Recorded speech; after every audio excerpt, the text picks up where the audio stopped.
Halo sobat baik sekalian, selamat datang di channel Penyebar Kebaikan. Channel ini bertujuan mengajak dan bukan menggurui para sobat sekalian. Jika ada manfaatnya dari channel ini, silahkan dan mari kita lakukan. Namun jika ada yang tidak suka dengan channel ini, kami mohon maaf dan boleh diabaikan.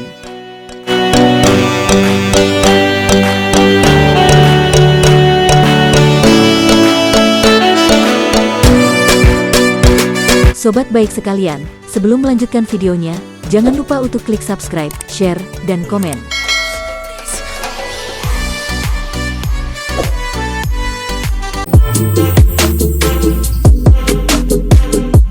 Beberapa orang, secara sadar atau tidak sadar, seringkali memiliki sikap yang dapat menyakiti orang lain. Baik itu dari sikap tidak sopan dan mengkritik terus-menerus hingga komentar ironis, panggilan nama dan ketidaksetujuan. Ini semua adalah bentuk perilaku yang benar-benar tidak memberikan dampak positif pada kesejahteraan kita.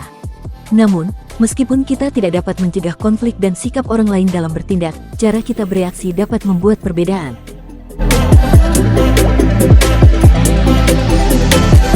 Berikut ini beberapa tips tentang cara bertindak menghadapi jenis sikap ini tanpa menimbulkan konflik. 1. Hindari amarah. Bagi sebagian orang, reaksi pertama terhadap sikap meremehkan mungkin adalah marah.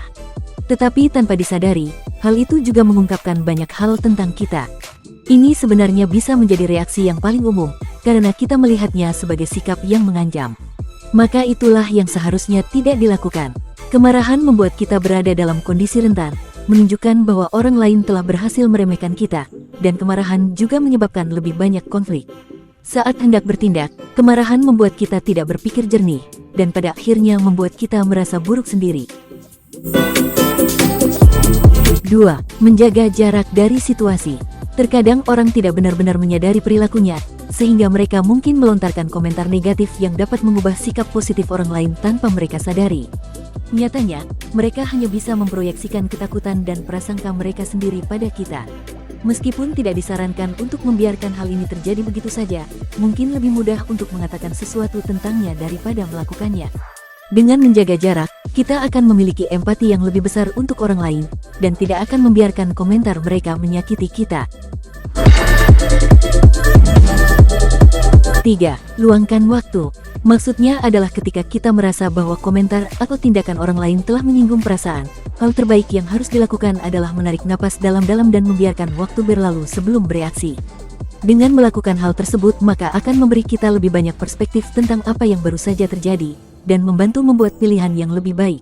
Kita bisa memberikan tanggapan damai atas komentar negatif semacam itu.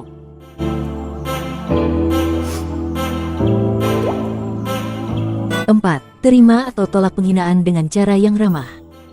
Beberapa orang cenderung sangat kritis, menggunakan nama panggilan yang menyakitkan, atau menunjukkan ciri fisik atau pribadi orang lain dalam upaya untuk memancing reaksi atau tingkat ketidaknyamanan. Untuk menghindari konflik apapun dan menetralkan jenis agresi ini, kita dapat menggunakan dua opsi berikut.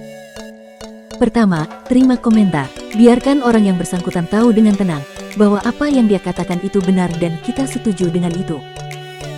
Kedua, tolak komentar. Meskipun demikian, namun tetap dengan pendekatan yang positif, baik hati tetapi tegas. Beritahu ke orang-orang tersebut bahwa apa yang mereka katakan itu salah, namun hal itu sama sekali tidak mengganggu kita. Tips yang kelima yaitu minta penjelasan. Terkadang penghinaan tidak begitu jelas, bahkan dapat disamarkan sebagai pujian, tetapi itu tidak berarti kita tidak dapat menghentikannya, bahkan dalam situasi seperti itu. Yang harus kita lakukan adalah meminta penjelasan, mengapa orang tersebut mengatakan apa yang mereka katakan, atau apa yang mereka maksud dengan itu. Dalam skenario kasus terbaik, itu tidak dimaksudkan sebagai penghinaan, dan semua ini hanyalah kesalahpahaman. Tetapi jika itu adalah penghinaan, kita setidaknya bisa terbuka dan melakukan percakapan dengan cara yang ramah daripada hanya menimbulkan kebencian. 6. Abaikan orang tersebut. Berikut tips berguna lainnya untuk diingat ketika seseorang telah melampaui batas, dan kita merasa tidak dihargai. Abaikan saja. Dengan begitu, orang lain mungkin akan mengerti bahwa kita tidak akan menghabiskan waktu untuk komentar yang menyinggung atau negatif. Ini juga cara untuk memberitahu mereka bahwa hal itu tidak berpengaruh pada kita, bahkan dapat melanjutkan percakapan dengan menghilangkan detail yang menurut kita tidak pantas. Di satu sisi, dengan melakukan ini, kita sebenarnya menetapkan batasan tanpa mengucapkan sepatah kata pun. Yang ketujuh, gunakan selera humor. Melawan amarah dengan humor bisa menjadi alternatif yang baik pada waktu dan tempat yang tepat. Ubah mikroagresi menjadi situasi lucu dengan menanggapi dengan lelucon kepada orang lain.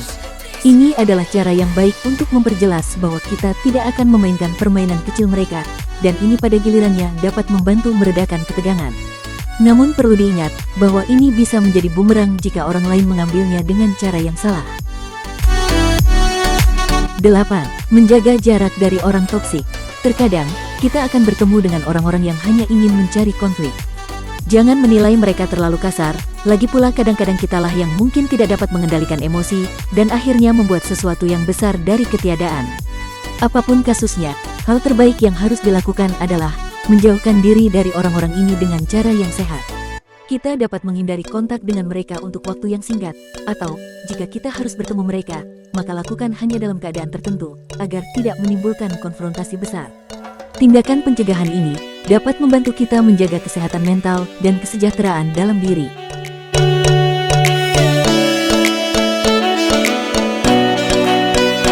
Itulah sobat baik sekalian, 8 tips tentang cara bertindak menghadapi jenis sikap orang lain, tanpa harus menimbulkan konflik. Sekian dan semoga bermanfaat.